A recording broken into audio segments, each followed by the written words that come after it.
Let's talk about Genesis 36 through 40. If you were watching this, I'm going to assume that you have watched at least some of the other videos that you have been reading along with us up to this point in the book of Genesis. So you basically know what is going on in the story right now. And I'm just going to pick up exactly where we left off. And the place that we left off was with Jacob and Esau. Jacob and Esau have reconciled. Jacob is moving back into the promised land. Both of them have grown immensely, but they're not necessarily there yet. They're still imperfect. They're still immature. They have come so far from where they were, but neither of them are living fully or truly as worthy covenant heads over God's people. And we're going to see the kind of bitter consequences of that over the next few chapters. And we are going to see the way that God takes the bitter consequences and turns them for our ultimate good and for his redemptive and restorative mission in the world. Genesis 36 is a prime example of what that looks like. Because the first thing we see here in Genesis 36 is we see Esau doing something stupid. We see Esau actually repeating the same stupid choices that landed Lot in such a terrible position just 20 or so chapters ago in the book of Genesis. What we see happening is that Esau moves out of the promised land. Makes absolutely no sense. Esau may not be the covenant head over God's people, but he is still one of God's covenant people. His entire line is still part of God's covenant people. And yet he moves out of the promised land. Why does he move out of the promised land? It's because Jacob is the covenant head, which means he has the first rights to the whole land as the head over the family, and there is not enough resources in the parts of the promised land that they currently own for both Jacob and Esau's households. So it's kind of like when Lot moved out of the promised land in a very similar situation years earlier when it was him and Abraham. Lot went and moved to Sodom, a very prosperous but pagan empire. And he lived there for years, and God ultimately had to send in a rescue mission to get Lot and his family out of Sodom when it was time to destroy this wicked city, Sodom. Basically, exactly the same thing is happening here. Esau moves out of the promised land, and he moves to a place called Seir. He spends his final years among the pagans in Seir. Now that's already a problem because he shouldn't be moving out of the promised land. He should be moving further into the promised land, buying more land within the promised land. But there's an even bigger problem, and it's exactly the problem that Rebecca kept complaining about. It's that Esau's pagan wives are raising Esau's children not to be covenant children of Yahweh, to be good ancient Near Eastern pagans. And so Esau's children grow up into the pagan nation called Edom. Esau's children grow up to be good ancient Near Eastern pagans who reject God's covenant.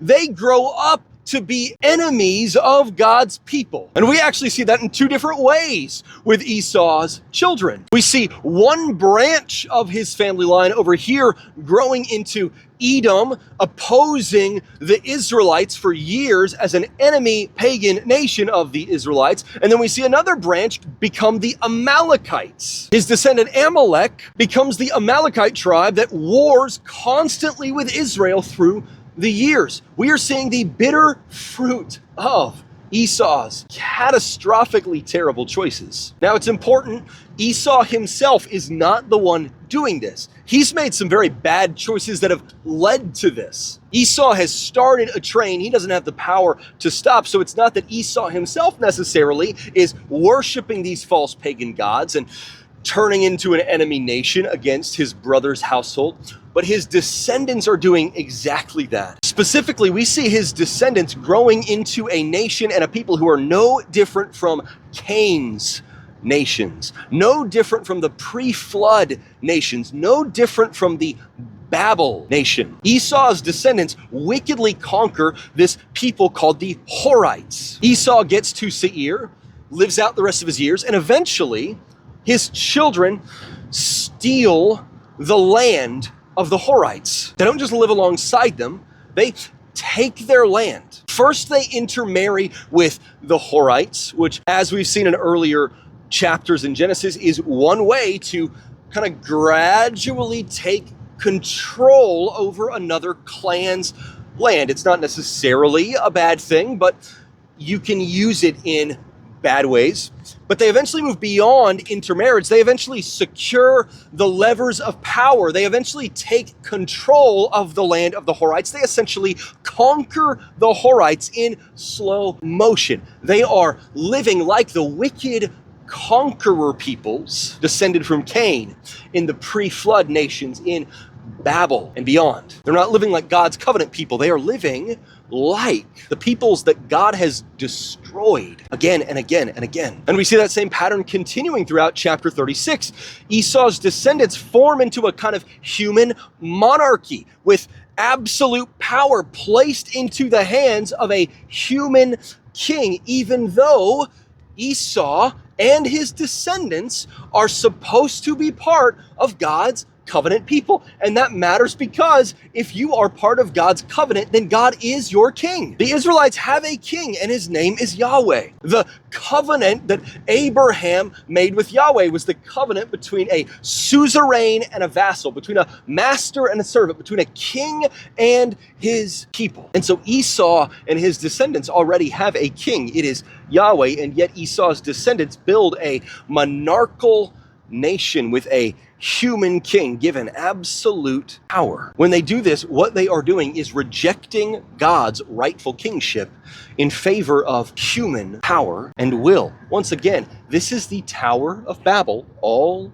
over again. This is Adam and Eve taking the fruit all over again. This is Cain killing his brother all over again. This is the pre-flood nations all over again. And if we fast forward several books into the future, when we get to 1 Samuel chapter 8, we're going to see the Israelites do that same exact thing. They're going to say, we are tired of having God as our king. We want a human king like all the other nations, like the wicked pagan nations. We want an evil, all-powerful king who is not bound by right and wrong. We want the toughest, meanest SOB out there so that he will protect us by crushing all of our enemies, conquering all of our enemies in wicked, unjust ways that God did not approve, if that is what it takes. So Israel is going to get there eventually, but Esau's descendants are already there. And we see something really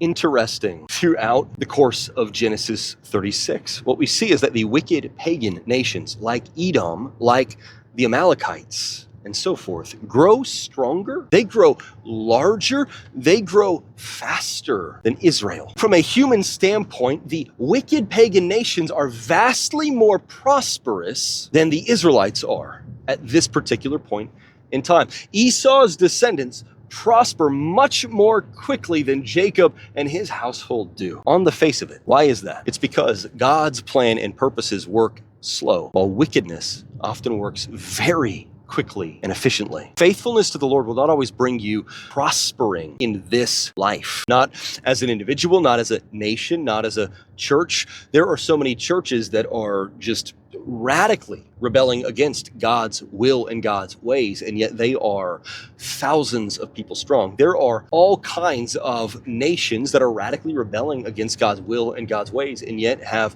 fantastic economies and other things like that. There are so many people who are just viciously opposed to the kind of life that God has offered to us, that he has called us to, that he's told us to live, and yet it seems like nothing can ever slow them down, while people genuinely trying to follow the Lord faithfully don't know how to make ends meet this month. God's plans and purposes work slow. Often wickedness works very fast and efficiently. Sometimes it downright looks like faithfully following the Lord does not work, and that the only way to accomplish your goals, even goals as simple as safety and security, is to rebel. And yet, it's not that God's plan and purpose is failing while wickedness is succeeding. It's that God's plan and purpose works like wine aging in a cellar, whereas wickedness works like vinegar. One ferments and it's beautiful. One just curdles and it's devastating. And we're going to see that continue to play out throughout the coming chapters. But as we move into Genesis 37, suddenly we enter the next major phase of the story. And this is one of the most important blocks in the entire book of Genesis. The next 13, 14 chapters are some of the most important chapters in this entire book. But as we started off, we started in a really depressing place. Let's talk about Genesis 37. Because as we pick it up in Genesis 37, we come back around to Jacob once again. So we took a look at we took a look at Esau in 36. We're going to take a look at Jacob once again in 37. Then we're going to take a look at Jacob's son Judah in 38 before we shift focus back once again to Jacob's son Joseph in 39. There's a really interesting kind of structure to these chapters. What's happening here? What's happening is that as we pick it up in chapter 37, what we see is that Jacob's continued bondage to the sin of favoritism is wreaking absolute havoc on God's covenant people, just like Esau's own foolishness in chapter 36 wreaked havoc on Esau's household. And so both brothers are still in bondage to some of their sin and their foolishness and immaturity, and it is absolutely everything. But in the case of Jacob, what's happening is that Jacob favors Rachel's sons over the sons of Leah, Bilhah, and the others. Jacob favors Joseph and Benjamin above all his other sons, and especially Joseph. And as a result of his favoritism, really terrible things. We see that Jacob's other sons have very much taken after Jacob. They live like Jacob. They think like Jacob. They've inherited Jacob's sin. They blame Joseph, their brother, for the favoritism of Jacob, their father. Just like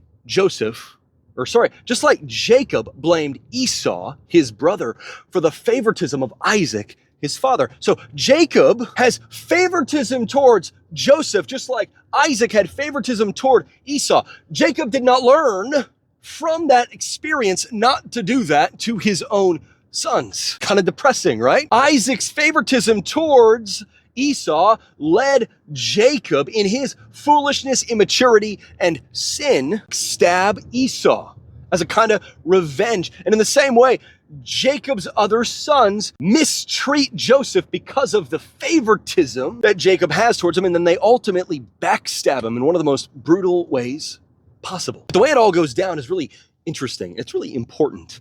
What happens is that God reveals his plan to lead his covenant people into the next generation through Joseph, one of the youngest of the sons. Although the details aren't clear yet. He gives Joseph a dream, which Joseph then misinterprets. It's true that God is going to raise Joseph up over his brothers. It's true that Joseph is going to rule over his brothers in a sense, but instead of hearing this dream and experiencing it as God's grace poured out on him, as a responsibility God is giving to him, and as a way that God is going to bless all of his people, instead, Joseph's immaturity, Joseph's sinful nature moves Joseph to treat this like God is giving him bragging rights. He treats it like God is showing him favoritism, just like Jacob shows him favoritism. But that is not what is happening. But when he shares this dream, he brags about it to his brothers.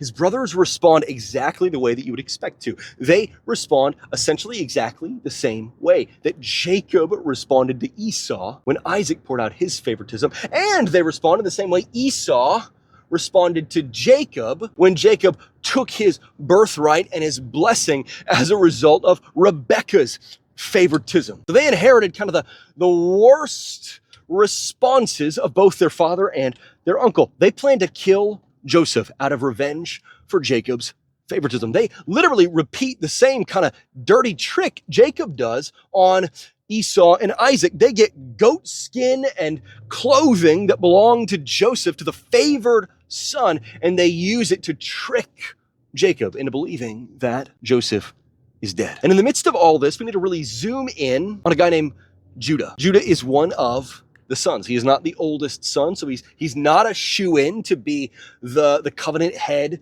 in the next generation or anything like that. He's just kind of one of the sons in the middle of the pack. And yet what's really noteworthy about Judah is how much Judah sucks when we meet him. Because Judah is the ringleader of the plan to betray Joseph. He's the ringleader in the plan to kill Joseph out of revenge for their father's favoritism. Judah is colder and more calculating than any of his other brothers, so he inherited that from Jacob. Judah is more like Laban, his uncle, than any of his other brothers. Judah is more like Esau early on than any of his other brothers. Judah sucks so much when we first meet him, and he is unmatched by any of the others in his cruelty toward Joseph. Judah, when we first meet him, has no sense of living like God's covenant people, no sense of covenant responsibility as God's people. And so Judah, when we first meet him, is the worst of Jacob's sons. He is the son out of all of them that you least want to be head over God's covenant people. And he leads this wicked, cruel plot to literally murder his brother. Now, at exactly the same time, we come back to another one of the brothers, Reuben. Reuben is the oldest. Reuben is a shoe-in to be the covenant head. We saw last week, Reuben literally went and slept with his father's concubine, kind of as a way of supplanting his father. He's trying to kind of line up the dominoes so he can maybe seize control of the household, take the role of covenant head away from his father as an act of revenge for his father's favoritism of Rachel over his mother Leah. And yet now we see Reuben in a very different light. Reuben's heart has softened in some ways from his earlier days. Reuben is no longer just trying to get revenge on Jacob. Reuben tries to save Joseph's life. Reuben is the eldest son, and weird as it may sound, the whole situation with the concubine would actually have won Reuben a lot of points, a lot of influence within the household. Makes no sense to us today, but that's kind of how it worked back then. And so Reuben has a lot of influence, and he uses his influence to save Joseph's life. So this is good. It's not as good as it should be, but it's good. He says, okay.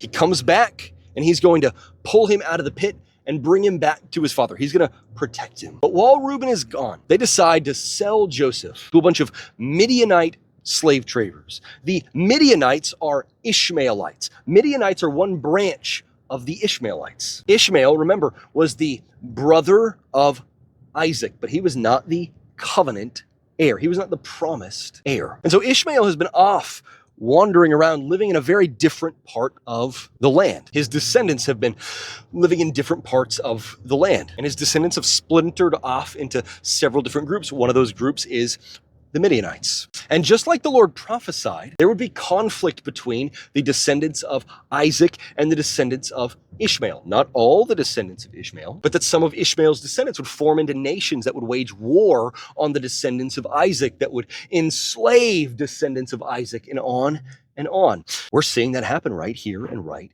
now. These Midianite slave traders buy Joseph and they sell him as a slave to Egypt. But then here's the really funny punchline of Genesis 37. It's that none of these things solve any of the problem that created them. This all happened because of Jacob's favoritism, and yet the betrayal of Joseph does not solve Jacob's favoritism. When they get rid of Joseph, when they take him out of the picture, it does not cause Jacob to start focusing on his remaining sons. It doesn't cause Jacob to start appreciating his other sons more. No, here's what happens. Jacob rejects all of his other sons, and he spends years mourning Joseph, the son he actually loved. This doesn't make Jacob love his other sons more. It makes him love them less.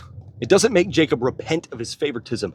It causes Jacob just to hide away and dig even deeper into his favoritism, this time towards Rachel's other son, Benjamin. And so Joseph is now enslaved, but nothing is any better for the other sons. And yet here's the kicker of chapter 37. It's that God is working through all of these terrible things, because God providentially places Joseph as a slave specifically into the household of Pharaoh himself, the most powerful man in Egypt. He places Joseph the slave in proximity to the absolute peak of human power at the time. Egypt was one of the world's superpowers at that. And he places Joseph in a position where he's going to be able to have an unimaginable influence over Pharaoh's household. Why? It's because God has a plan to protect and preserve his covenant people in the coming famine.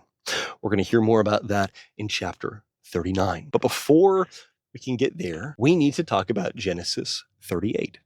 Because in Genesis 38, suddenly we take a detour and we focus very narrowly on Judah. Why do we suddenly start focusing on Judah? It's very simple. It's because this man who has begun as the worst of Jacob's sons is going to grow into the noblest, the wisest, godliest of Jacob's son. But in order to get there, he has to experience some unbelievably wrenching things. I love Genesis 38. It's one of the weirdest side stories in all of the scripture, and yet it is awesome. Here's the story. As we open up Genesis 38, we see Judah repeating Esau's sin. Judah leaves the promised land.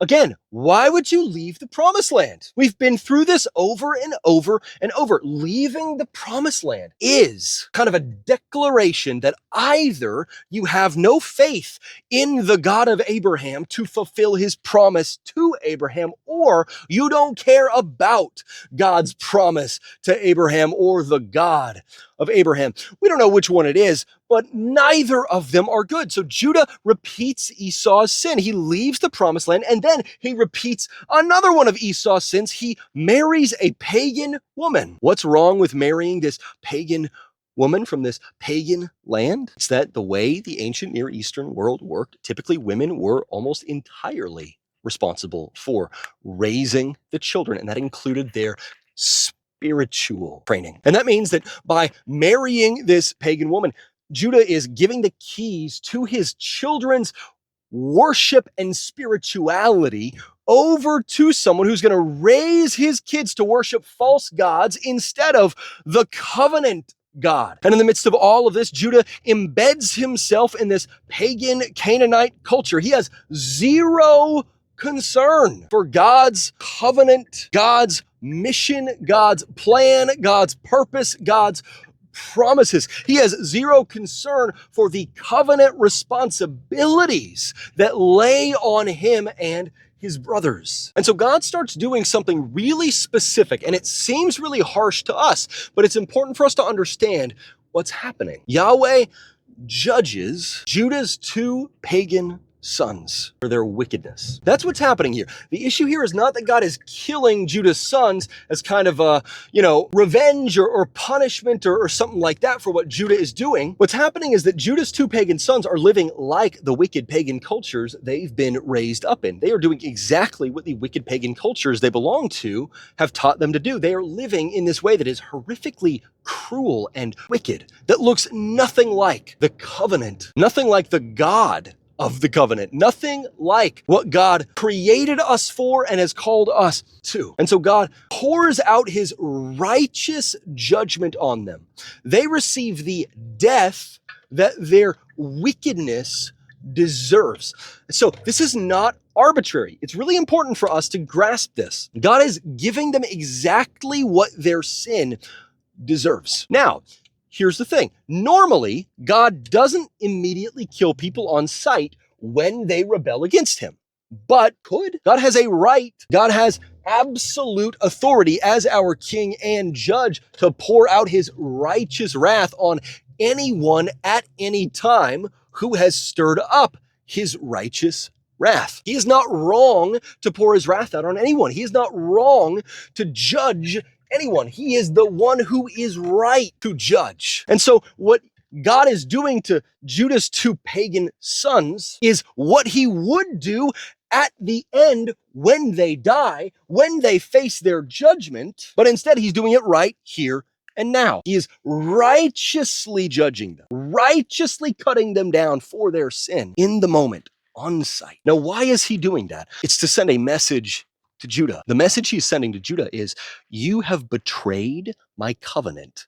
You have betrayed the covenant mission. So why would I let you continue to grow your branch of the family line when you remain in radical rebellion against me? God is inviting Judah to repentance. And yet at that moment, Judah is not ready to hear it. And yet God's not done yet. And so a really weird thing happens. In order to understand this weird thing that's happening here, you need to understand that in ancient Near Eastern culture, women could not inherit their husband's property. Sucks. That's not good. Once the nation of Israel is established, kind of institutionalized after the Exodus, the Mosaic law fundamentally improves the situation for women within what was realistically attainable at that particular point in time in the ancient Near East. Right now, they are still running on ancient Near Eastern pagan rules. And the rules were no woman could inherit any property ever, period, basically. Only their sons could inherit property.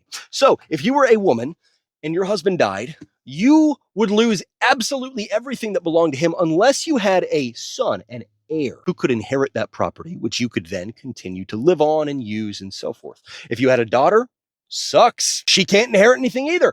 You needed to have a son, which is a problem because Tamar could not inherit her husband, She could not inherit any of his property when the Lord struck him down. The only way she can inherit any of that property is if she has a baby with brother Onan.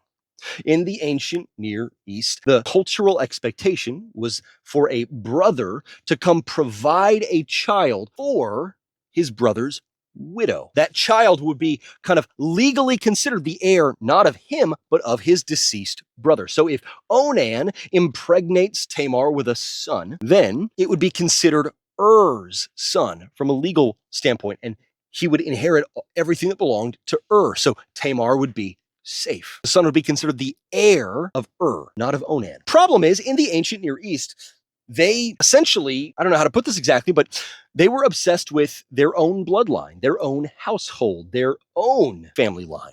And so you didn't want to impregnate a woman and it be considered your dead brother's heir.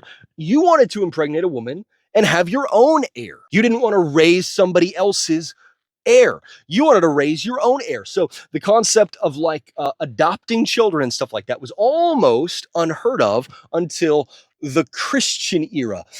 After the time of Jesus, there's a lot of reasons behind that. But at this point in time, Onan is thinking like a totally normal ancient Near Eastern pagan. He says, I don't want to impregnate this woman with some other guy's heir. And so very few ancient Near Eastern men actually ever did this thing. Very few ever actually provided an heir for their deceased brother's widow. Only the unusually righteous ancient Near Eastern men would ever actually do anything like this. And so Onan refuses, and God strikes him down just like he struck down And then we have another problem. Judah repeats the recurring faithlessness of his ancestors. He's already seen his first wicked pagan son, struck down. He's seen Onan, his second wicked pagan son, struck down. And he's afraid of losing his third son. And because of that, he neglects to actually give him to Tamar in order to produce an heir so that she can inherit property. Essentially, he just kind of leaves Tamar hanging out to dry, totally powerless. Why? It's because Judah does not trust Yahweh to preserve his own lineage. He's taken totally the wrong lesson from the deaths of and Onan. And then he goes even further. Judah repeats the unrighteousness, I guess you could say, like, he repeats the tendency of so many of his ancestors to live in a way that radically rebels against the covenant and radically rebels against the way that Yahweh has called us to live as his covenant people. Tamar disguises herself as a pagan cult prostitute. Why does she do that? It's because she's going to die if she doesn't get an heir very soon. So Tamar is not just like a loose woman or something like that. Tamar is going real far to stop herself starving to death because of Judah's continued sin. So Judah is effectively, in that culture, Judah is starving her to death. And she is taking radical action in order to force Judah to do what he is supposed to do. She disguises herself as a pagan cult prostitute. Apparently, she knows that Judah has a hard time keeping his zipper closed, because disguising herself as a pagan cult prostitute, she tricks Judah into hiring out her services as a prostitute and impregnating her. And that matters because when Judah impregnates Tamar, Judah is the father of her deceased husband and her other deceased husband Onan. And that means that a child in her womb from Judah counts as an heir for So she is essentially tricking Judah into giving her an heir and securing her ability to inherit belongings. Now, Judah doesn't have enough money to afford her, apparently, but he pays her for sex with his signet ring, cord, and staff. These are all things that would have essentially identified Judah. If you had his signet ring, you could say, this is Judah's signet ring. So that would mean the man I slept with is Judah. The man who impregnated me is Judah. If you have his cord and his staff, those are also things that would identify Judah. Now, eventually, Judah learns that Tamar is pregnant, which is a problem because Tamar is supposed to be waiting for him to give her another husband. And so if she is impregnated by some other man, that means that technically she, as kind of the property of Judah, has kind of broken the rules in that culture. And Judah repeats the hypocrisy of his ancestors. Judah wants to execute Tamar for being a prostitute. And especially he wants to execute Tamar for not waiting for him to give her another husband, even though Judah himself visited a prostitute, and Judah himself has not given her a new husband. So Judah is a man who visits prostitutes and wants to execute his daughter-in-law for acting like a prostitute. Judah is a man who has not fulfilled his duty to give his daughter-in-law a new husband, and yet he wants to execute his daughter-in-law for not having waited for a new husband. He is continuing on the bald hypocrisy of his ancestors. And yet here's the funny thing. This chapter also has kind of a comedic punchline. God has been using this whole bizarre, sordid incident to bring genuine conviction to Judah. And as a result of this incident, Judah's walls actually begin to crack. When Judah realizes Tamar is the prostitute that his walls actually begin to crack. He experiences real moral angst over his actions for the first time in the story since we met him. And once these first cracks have begun to form, throughout the rest of the story, we're going to see these cracks get wider and wider and wider and wider. We are going to see Judah genuinely begin to change. We're actually going to see something incredible. And that is that although Joseph has been chosen by God to rule the covenant people, Judah has been chosen by God to bring the long-promised Savior into the world. Judah's line is going to be the one that leads to the coming Messiah. And even more incredibly, the Messiah is going to be born as a descendant of the child Judah impregnated Tamar with when she disguised herself as a pagan cult prostitute. The offspring of Judah and Tamar will lead to the birth of Jesus. This is God's providential work in action. He is using the terrible things that happen to us.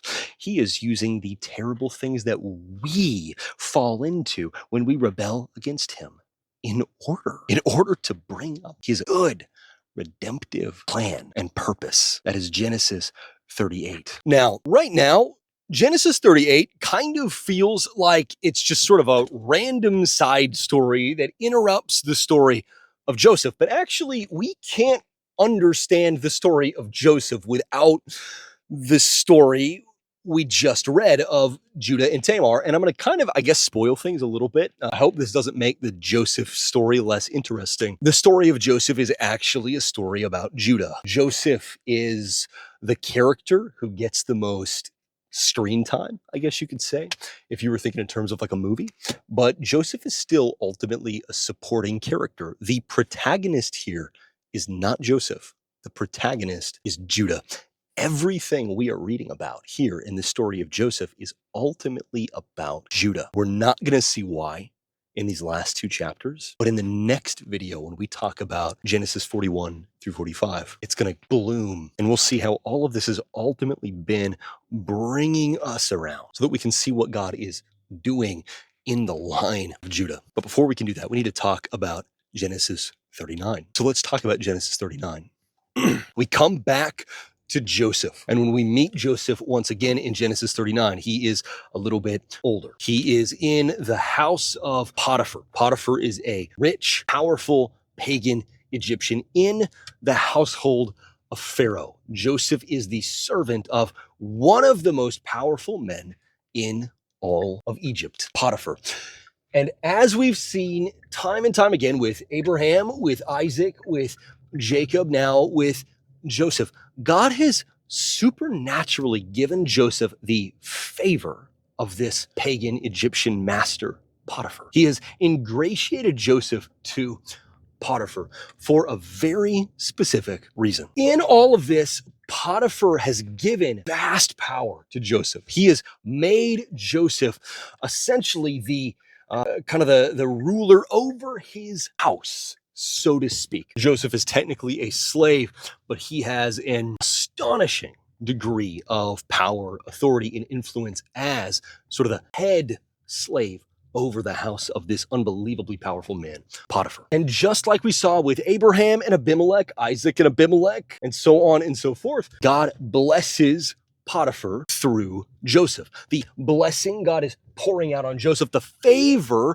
God has given to Joseph is not just for Joseph. You'll remember this is a running theme throughout Genesis, and as we're going to see the rest of Scripture, the blessing and the favor God gives to his people is ultimately intended to bless the people around us, introduce the lost people around us to the true God through the blessings that spill out from us to them. And yet in the midst of all of this, there's a problem. Potiphar's wife sees Joseph, she wants Joseph, and she tries to force herself on Joseph. Now, to understand what's happening here in the story, we have to understand a little bit about the dynamics of the ancient Near East. I know we bring this up quite a bit, but that's because this is one of the things that almost every story in Genesis, Exodus, Leviticus, Numbers, and Deuteronomy presuppose. We'll have a very hard time understanding so much of what is in any of these stories if we don't have this basic piece of background. And that is that in the ancient Near East, they were viciously cruel to foreigners. They saw foreigners as basically subhuman. Not exactly non-human, just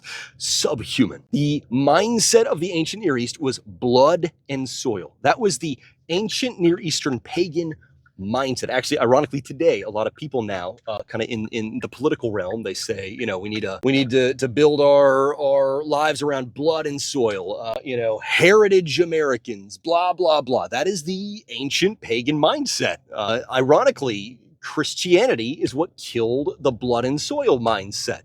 The idea that what matters is people who are your blood, your extended family, and people who are from your place, your country, your tribe, your village, whatever, that you look out for blood, you look out for soil, forget about everybody else, or be hostile to everybody else. That your blood and your soil have a right to your compassion, your whatever else, your generosity and stuff, but then that everybody outside of your blood and soil kind of circle, they are best neutral, or at worst, they are competitors and stuff. That is the mindset of ancient paganism. Now, why does it matter? It matters because that affected how they dealt with foreigners of all kinds in the ancient Near East.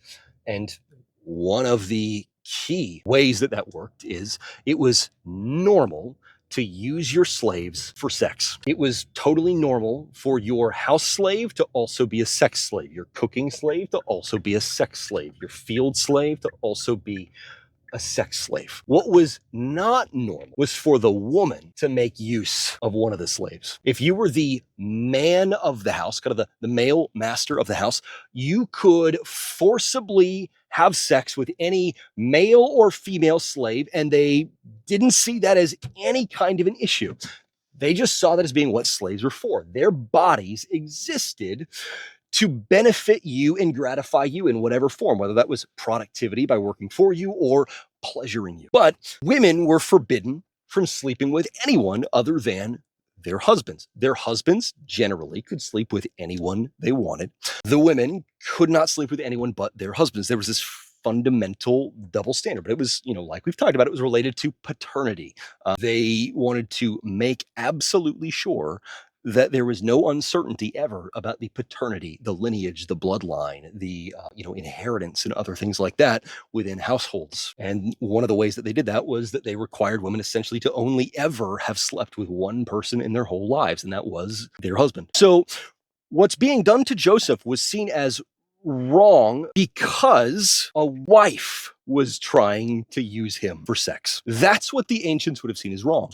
But because of the fact that he is a foreigner, there's an added element. Most slaves would have been foreigners because they saw foreigners as being subhuman and having basically no rights. And at the same time, the testimony of a foreigner was de facto considered untrustworthy. They would trust blood over foreigners. They would trust soil over foreigners. So the wife of Potiphar, she is a blood and soil Egyptian. Joseph is not a blood and soil Egyptian. He is a dirty foreigner as far as they saw things, which means they de facto are going to trust the blood and soil testimony of Potiphar's wife over the foreigner testimony of Joseph. And that means Potiphar's wife can say whatever she wants about Joseph, and they will believe her blood and soil testimony over his foreigner testimony, period. Which is a problem because Potiphar's wife decides she wants to use Joseph as a sex slave. If Potiphar decided he wanted to use Joseph as a sex slave, that culture would have had no issue with that. But the fact that Potiphar's wife wants to use Joseph as a sex slave, they would have executed Potiphar's wife. They would have seen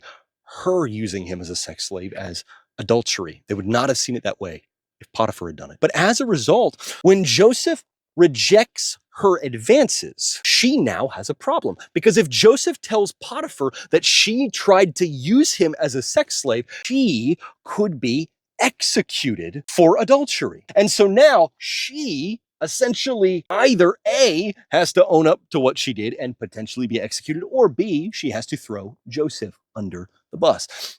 It takes her 0 seconds to decide what to do. Joseph acts like a covenant child of God. He trusts God with the outcome, and he acts righteously even when it is costly. He refuses to betray his master Potiphar by sleeping with Potiphar's wife. And as a result, Potiphar's wife says, he tried to rape me. She makes a false rape accusation. Now, look, Genesis 39 is not making any kind of statement about whether or not you should believe people who accuse someone else of rape. That's just not what this passage is talking about. This is talking about one instance in which one person accused specifically a foreign slave of being an attempted rapist. This is a story about her using her power as a blood and soil Egyptian to get out of being executed for adultery by falsely accusing a foreigner whose testimony has 0 weight in that culture of attempting to rape her. Because he is a foreigner and she is a blood and soil Egyptian, her false rape accusation is going to win out over Joseph, and that is exactly what happens. And as a result, he is imprisoned. He's awaiting execution. Eventually, Joseph will be executed for this, most likely. Best case scenario, he dies in prison. But for most people, they would eventually have had their heads separated from their bodies. And so Joseph now has ended up in the worst imaginable situation. He's gone from being on top of the world as the head slave over this powerful man Potiphar's house with a lot of power and influence and so forth, to being now in prison awaiting probably execution. And yet, just like with all the other things we've talked about, Genesis 39 ends with a punchline. It says God is using this false accusation and imprisonment to advance his purpose, to protect, preserve, and empower his covenant people. It says Joseph was given the favor of the jailer, just like he had originally been given the favor of Potiphar. And he is placed in charge of all the other prisoners. He's made kind of the head prisoner. He's sort of essentially almost like it's like he is sort of the warden of the prisoners. It was kind of weird, but this was a thing that would happen sometimes back then. One particularly well-behaved, responsible, intelligent, trustworthy prisoner would be placed in charge over all of the other ones. So Joseph is now essentially in charge of the prison, just like he was essentially in charge of Potiphar's house, because he's been given the favor of the jailer, just like he was given the favor of Potiphar. And in the midst of all of this, as we're going to see in chapter 40, God uses this horrific ordeal to carry his plan forward. Let's talk about Genesis 40. As the head over all the other prisoners, Joseph is constantly meeting new prisoners, interacting with the prisoners, learning their stories, talking to them, and so on and so forth. And God uses that once again to glorify himself. He uses that to introduce the other prisoners, almost all of whom would be pagan Gentiles. He introduces the pagan Gentile prisoners to himself through Joseph. One very vivid example that it gives us is that God empowers Joseph to interpret the dreams of some of the prisoners. The prisoner will have a dream that will tell Joseph, and the Lord will empower Joseph to interpret the prisoner's dream. Why? It's because he is revealing through that he is the true God. He is not only the God of Joseph and Joseph's clan. He is not only the God of the lands that are owned by Joseph's family. He's not a territorial God. He's not a tribal God. He is a God even over our dreamscape. He's not even just the God of our waking hours. He is literally the God over what we experience in our sleep. He is the God who has the authority to give dreams, and he is the God who has the authority to interpret dreams. Joseph says, I can't do anything but God. Do not dreams belong to God? And so God is revealing his godhood to the pagan Gentile prisoners through Joseph's Spirit-given ability to interpret their dreams. And in this whole process, God providentially brings two very important imprisoned officials to Joseph so that he can hear their dreams, interpret their dreams, and then have influence over them, so that through his influence over them, God can once again carry his mission forward. Now, these are probably officials who have been accused in some way of plotting against Pharaoh. It says specifically it is Pharaoh's cupbearer and it is Pharaoh's chef, or Pharaoh's essentially. So most likely there was an attempt to poison Pharaoh, and these two are under suspicion of having been part of the poisoning plot. So, it says the king was angry with them. Pharaoh was angry with them, but that doesn't necessarily just mean that like, oh, he was, kind of capricious. He was having a bad day and he decided to throw him into prison. Most likely somebody tried to poison Pharaoh, and the primary suspicion fell either on the chef or on the cupbearer. So these two guys are in prison. They're awaiting the results of some kind of investigation to see who tried to poison Pharaoh. And these two men both have dreams, and they tell their dreams to Joseph. And Joseph interprets the dreams by the power of Yahweh. One of the officials, the cook, his dream, Joseph says, your dream means you were going to be raised up and have your head separated from your body. You were going to be executed by the state. Essentially, most likely, you're going to be found guilty and you're going to be executed. So probably he was part of the plot to poison Pharaoh. Maybe he was the guy who tried to poison Pharaoh. And so he's going to be caught and he's going to be executed for trying to assassinate the king. Then he says, the cupbearer, you are going to be raised up. You're going to be restored and cleared charges. He says, you're going to be found innocent. This investigation is going to exonerate you. They're going to find you were not part of the plot to kill Pharaoh. And he says, then you're going to bring me out of prison with you. Your restoration is going to bring about my restoration. Your exoneration will bring about my exoneration. And so what happens? It says the cook was found guilty and executed just like Joseph said. And it says the cupbearer was exonerated and then released from prison just like Joseph said. But one thing Joseph prophesied hasn't happened yet. It says the cupbearer just forgot about Joseph. The cupbearer doesn't use his newfound exoneration and influence to help Joseph get out. He just forgets. And he forgets for multiple years. And so Joseph spends another couple years in prison before the cupbearer ever remembers him and then exonerates him. What is the point? The point is that the cupbearer isn't going to remember and then exonerate Joseph until the exact time that God has divinely appointed. God is going to free Joseph, but not a moment before the time he's planned and prepared for Joseph. And Joseph's job in that 2-year-long window is just to trust him. It's to do what Abraham often failed to do, what Isaac often failed to do, what Jacob often failed to do. Trust God with the timing. That is Genesis 36 through 40. Now, I know there's a ton of things that you might have questions about that we didn't get to dive real deep into, since we were tackling all 5 of the chapters in, like about an hour or so. And so hit me up with whatever questions you have, either in the comments of this YouTube video or at the Let's Read Scripture Together Facebook group, and I will tackle all of your questions as soon as I get the chance. I'll see you in the next video on chapters 41 through 45. But between now and then, I love you guys. Take care and keep reading. Hey, what's up? It's Pastor Ryan from Mount Zion Baptist Church. I'm extremely glad that you watched our video, and I hope that the Lord used it to speak to you in a very powerful and specific way. Hit the like and subscribe buttons on this video so that you can keep up with everything that we put out and we come up a little bit higher in your algorithm, and send a personal message to our YouTube account. I would love to hear from you, get to know you, pray with you a little bit. Between now and then, take care.